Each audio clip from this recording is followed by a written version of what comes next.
A few months ago, Mario posted a video on the channel explaining the reasons behind why hospitals are a prominent location in horror games, and how the scariest examples are based on real-life references and were never fictional. The video highlights the connection between the fictional stories we go through in gaming and real-life events that can even be scarier than the developer's imagination. It goes deep to show how a supposedly peaceful place like a hospital can be your biggest nightmare in the actual world, beside the imaginary realm of any game. This idea, however, triggered a deeper reflection in my brain, leading me to recall other eerie locations I encountered while playing some of the most spine-chilling horror games. And to be honest, the first places that came to mind were none other than hotels. If you think about it a little bit, the concept of a hotel in general is very bizarre and can be uncomfortable for many individuals. They are inherently transient spaces where people stay briefly, making them feel impersonal and unfamiliar. Besides that, guests are surrounded by strangers all the time, which creates a lack of comfort compared to a real home.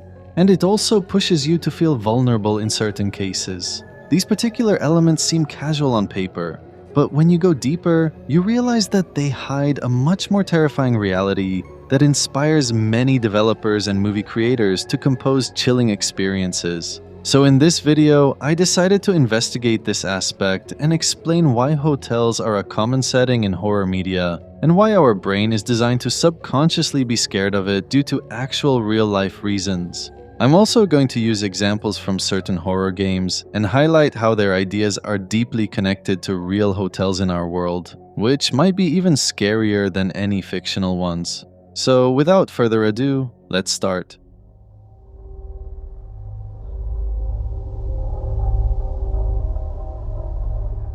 As I said earlier, the concept of a hotel generally is not really cheerful when you think about it deeply. The key detail that triggers my stress is the idea that it's a place you know nothing about, and you're not familiar with its people. But you're supposed to sleep safely and live inside it for some time.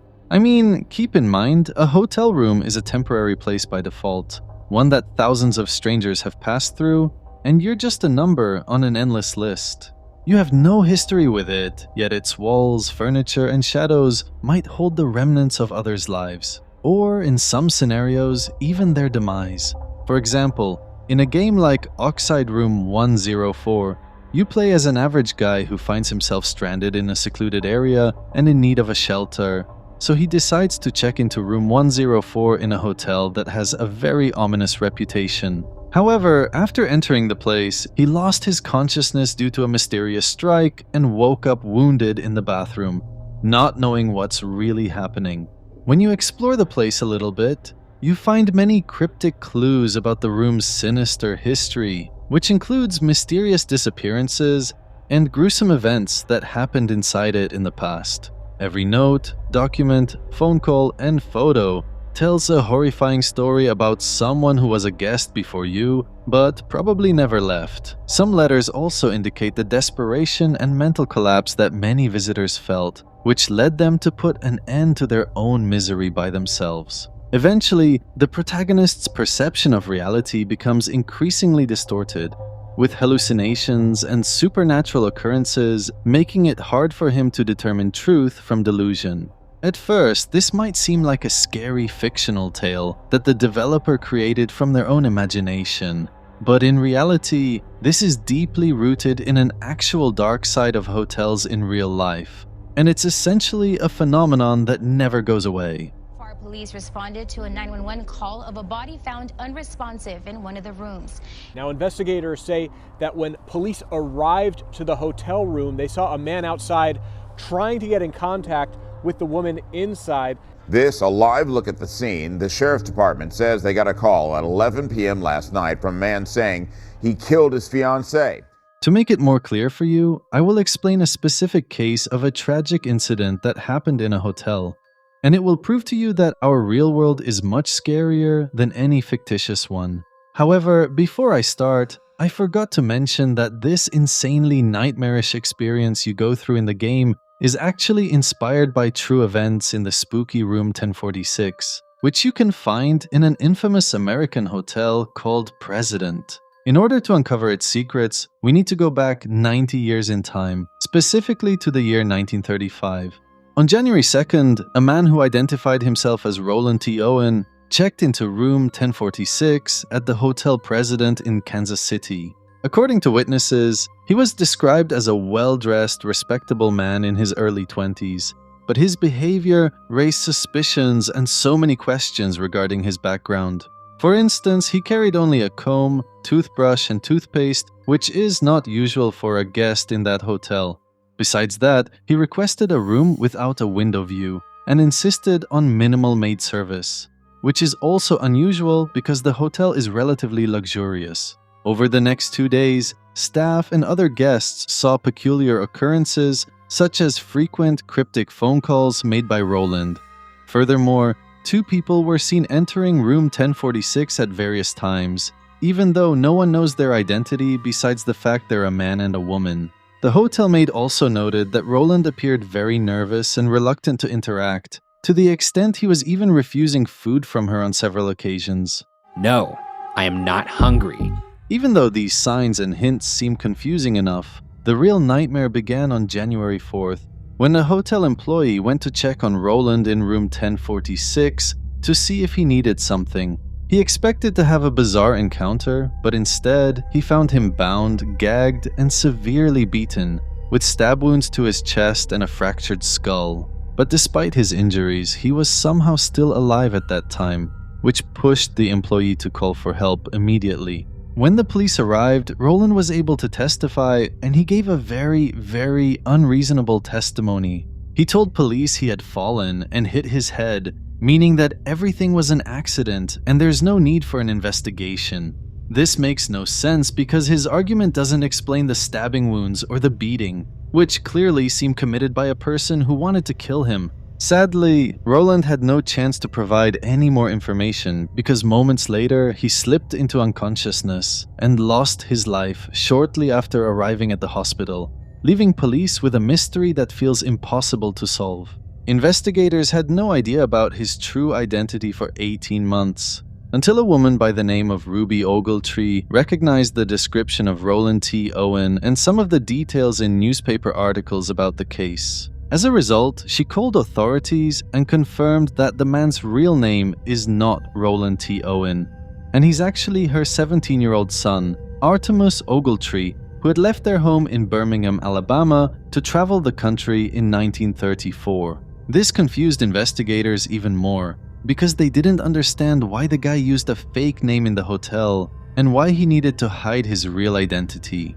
But if you think the chilling mystery stops there, you're so wrong.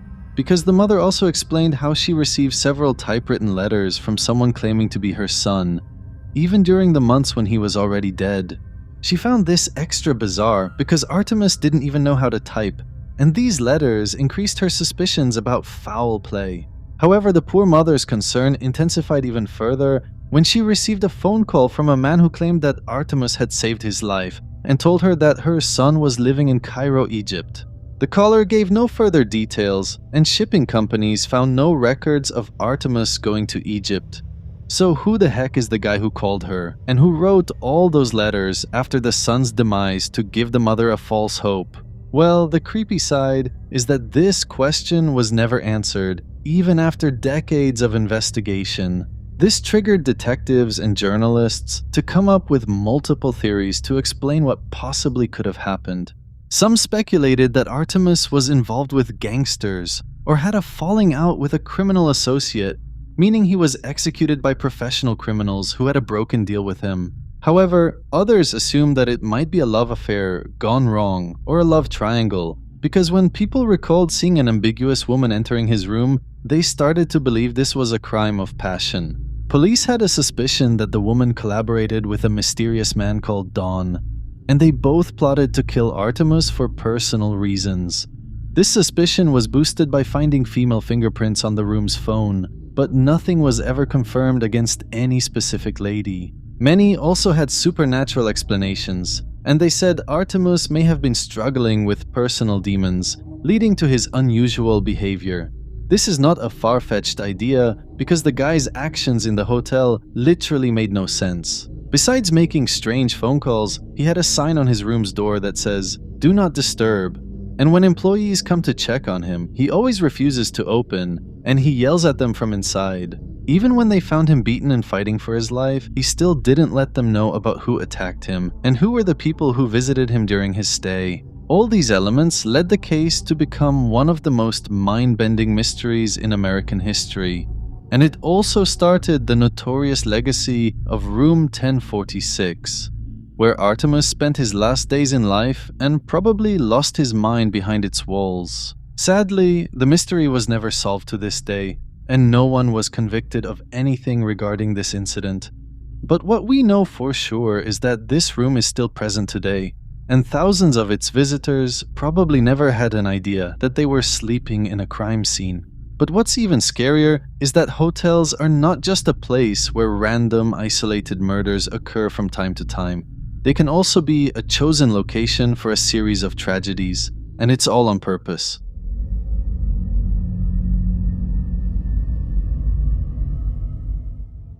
If you play a game like Hotel Greenwood, you assume the role of an investigator who goes to an empty hotel to investigate the disturbing history behind its horrifying reputation. As you progress, it becomes clear the hotel was a site of many catastrophic events that caused it to be abandoned. This includes guests and employees who are believed to have vanished or met gruesome ends, and it feels like there was a serial killer who was pretending to be a visitor, only to get his hands on more victims. The situation is worse than we thought. I'm going to send a team there right away. In the meantime, find a way to get in. Meanwhile, in At Dead of Night, you find yourself in an even more chilling situation, because here you play as an average girl looking for a hotel for shelter, and she ends up staying in a hotel where the manager himself is extremely dangerous. Ah, Maya, I presume. Don't be alarmed. Your friends booked you in. Let me just check.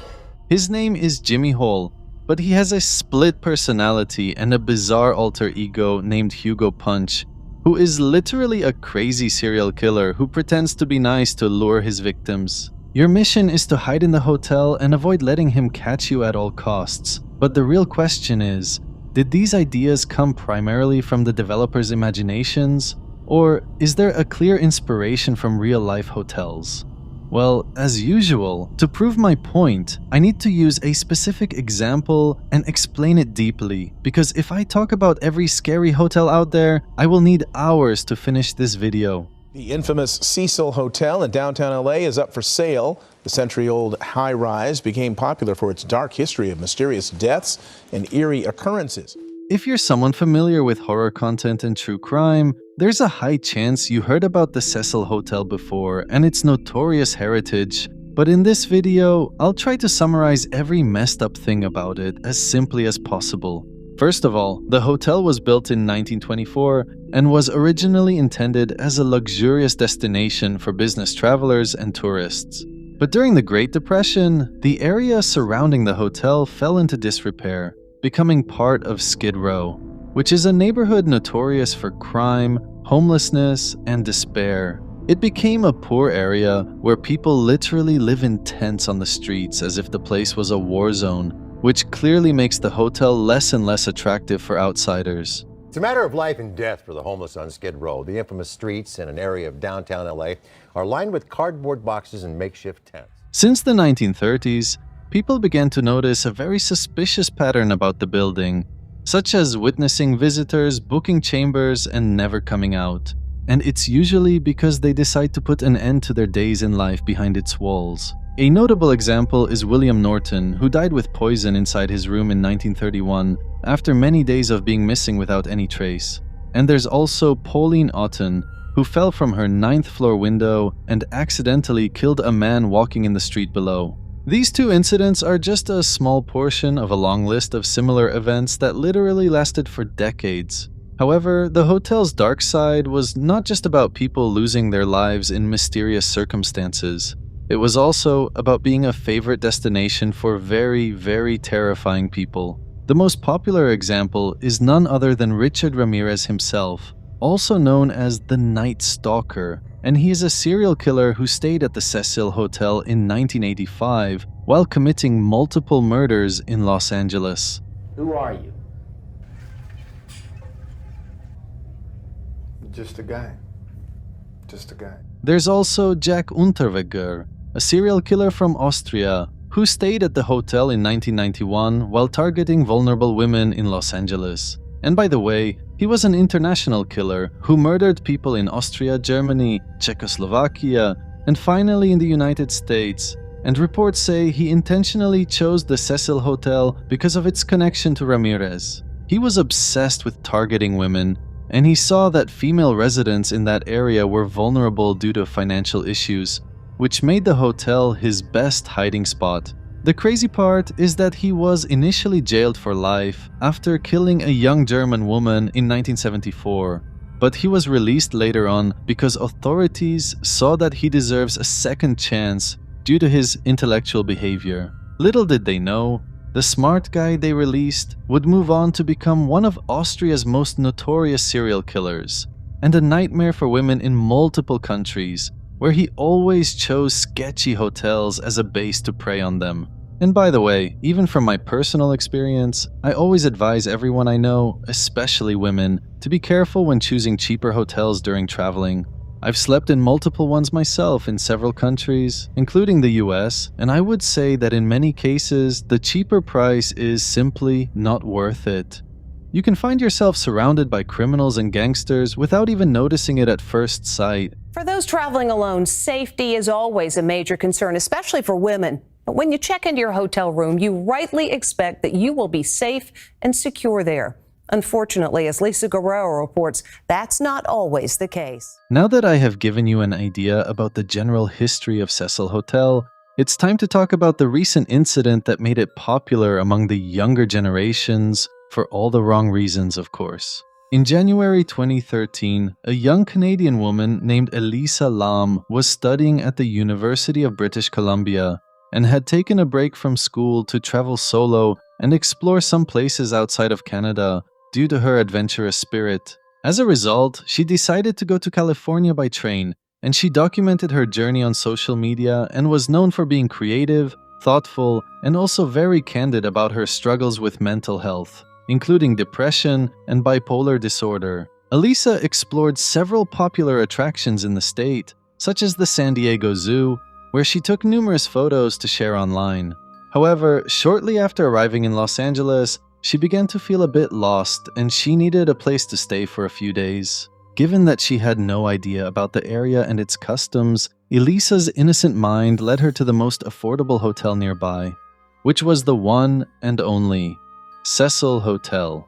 Initially, she was assigned a shared room on the 5th floor, but her roommates complained about her bizarre behavior, which made them scared of being with her. According to the hotel's manager, this behavior included leaving notes for her roommates that said, "Go home and go away," and she even used to close the door and ask for a password in order to let them enter. Subsequently, hotel staff decided to move her to a private room where she can be alone. During these days, Elisa was in contact with her parents all the time, and she was always calling them to reassure them about her safety and mental health. However, on January 31st, the parents didn't receive a single call from their daughter, and on the same day, Elisa was scheduled to leave the hotel, but she never showed up to check out. At this point, her parents freaked out, and they called the Los Angeles Police Department to report the issue. And they also decided to travel to LA themselves to help in the search. She hasn't been heard from for a week, something her family says is unlike the UBC student. 21-year-old Elisa Lam never checked out of her LA hotel, and she was traveling alone. The hotel's manager was the last one to see Elisa that day, and she described her as happy, very shiny, and very friendly, as she shopped for gifts to take home to her family. In other words, she appeared very normal when she was last seen, even though nothing is normal about her situation in general. The police conducted a deep search inside the hotel, and they inspected Elisa's room while using dogs to sweep the building, including the rooftop, but the dogs were unable to pick up her scent. On February 6th, a week after Elisa was last seen, police understood that their effort was not enough, so they distributed flyers with her photo throughout the neighborhood and online, drawing public attention to the case through media coverage. However, on February 13th, police decided to go even further and release surveillance footage from the hotel's elevator, where Elisa was seen shortly before her disappearance. But instead of pushing people to help more about Elisa's possible location, this surveillance footage led to nothing other than confusion, disturbance, and more complexity. In the video, Elisa is seen stepping into the elevator, and for some reason, she feels like she was struggling in finding the right button to choose her destination before stepping back and waiting for the door to close. However, the door didn't close, and the elevator is not moving.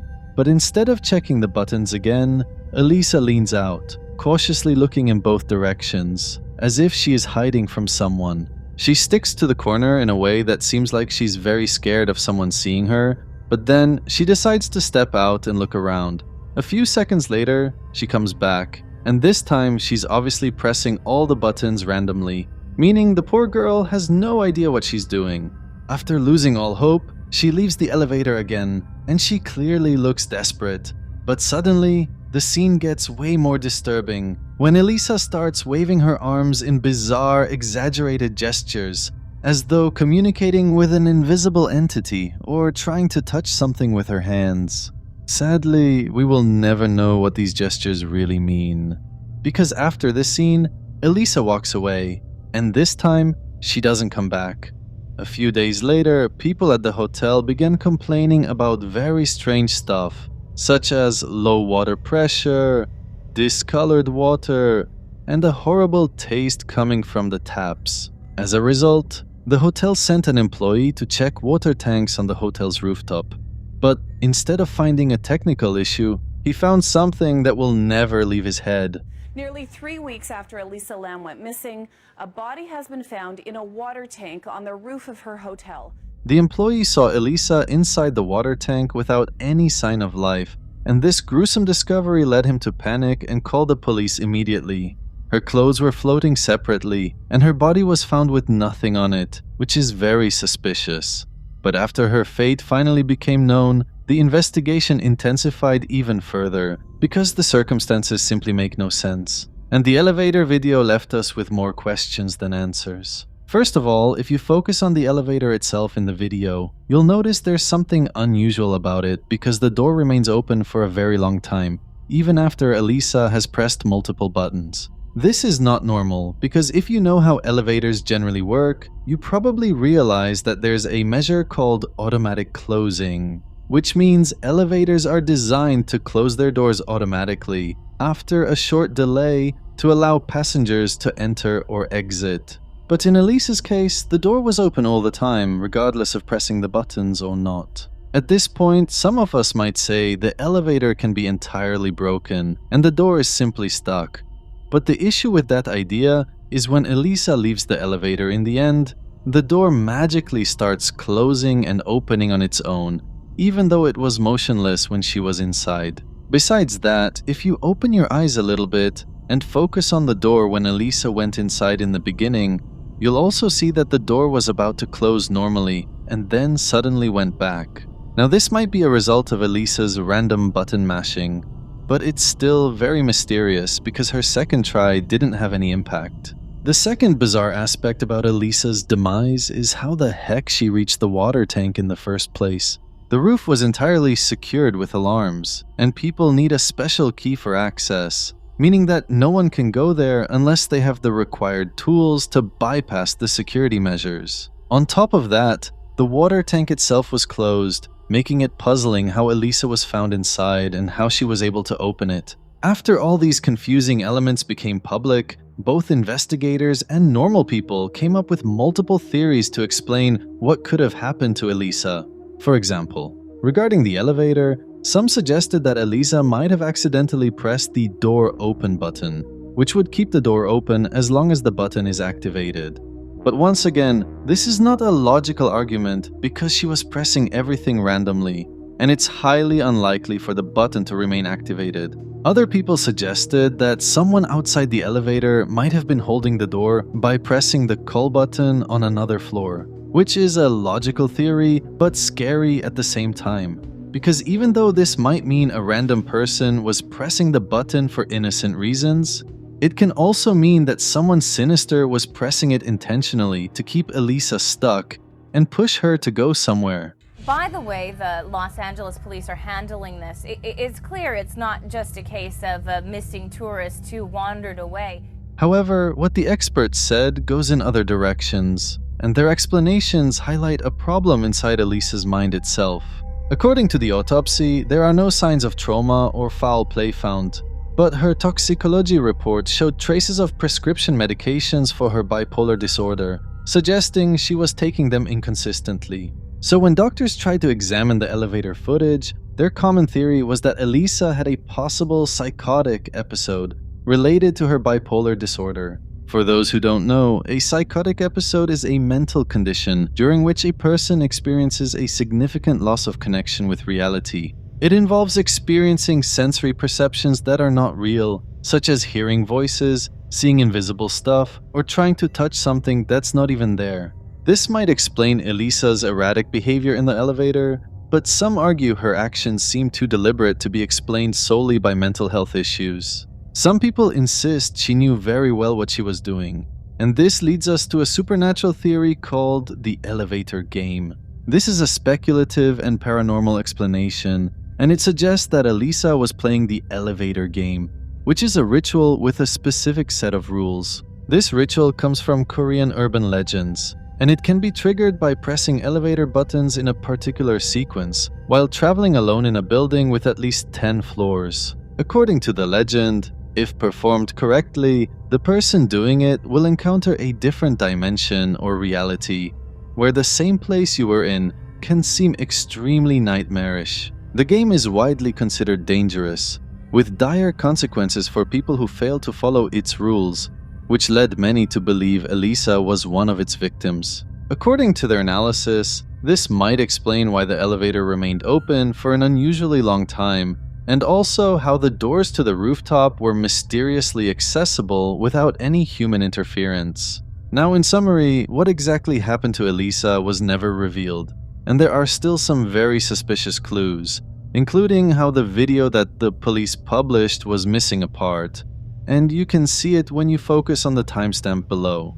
With that being said, there's one last piece of information that's not related to the case, but very disturbing when you know it's about the same area. Around the time of Elisa Lam's incident, there was a tuberculosis outbreak in the Skid Row area of Los Angeles, close to the Cecil Hotel. As a result, the medical experts conducted a test to diagnose the disease in the affected population, but the crazy side is that the scientific name of that test basically made people lose their minds later on. The name of this test, ladies and gentlemen, is literally Lam Elisa.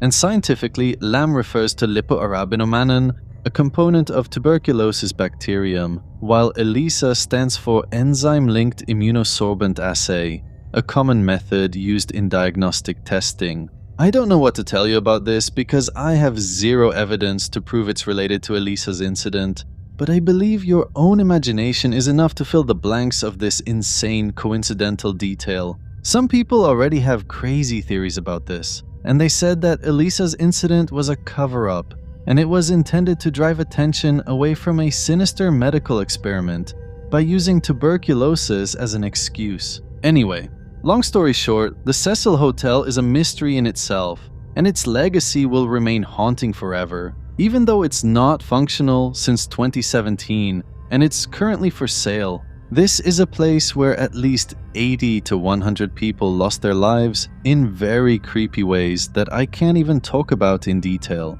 For example, in 1944, a 19-year-old girl named Dorothy Purcell was a guest in the hotel, and she allegedly threw her newborn child out the window after giving birth in the bathroom.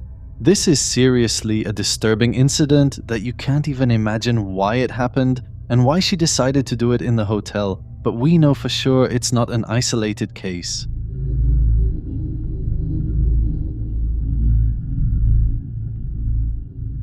Before wrapping up the video, I wanted to include this brief section, as it might make you trust hotels even less than you already do. As I said before, my biggest issue with hotels in general is that I don't know who was in the room before me, and what really happened inside it. I mean, sometimes the previous guest can leave a very terrifying secret that you didn't even know was still with you in the room. For example, in 2016, a Mexican guy went to Hotel El Senador in Mexico City and was given a room on the 3rd floor, and he innocently went there to have some peaceful sleep. The next day, he started to sense a very powerful smell in the place, and it's not similar to a type of perfume. As a result, he requested a different room, and his original room was given to another guest who also complained about the same horrible smell. Eventually, cleaning staff decided to see the room and search for what's causing the smell, but once they checked under the bed, they froze completely. They found a mysterious plastic bag with a body wrapped inside it, and it had been there for a week, during which multiple guests had occupied the room, unaware of the body beneath them. The body belongs to a woman between the ages of 25 and 30, and she lost her life from suffocation after she was seen entering the hotel with an ambiguous man whose identity was never revealed.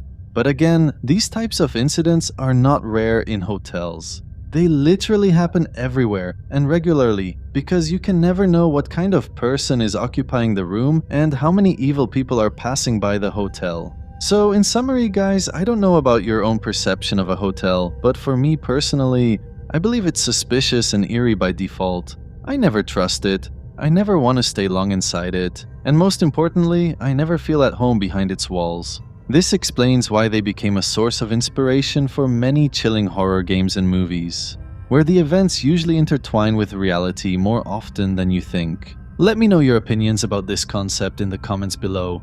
And please like the video if you enjoyed this type of analysis, because after hospitals and hotels, we will continue exploring more infamous locations with similar foundations in upcoming videos. See you next time.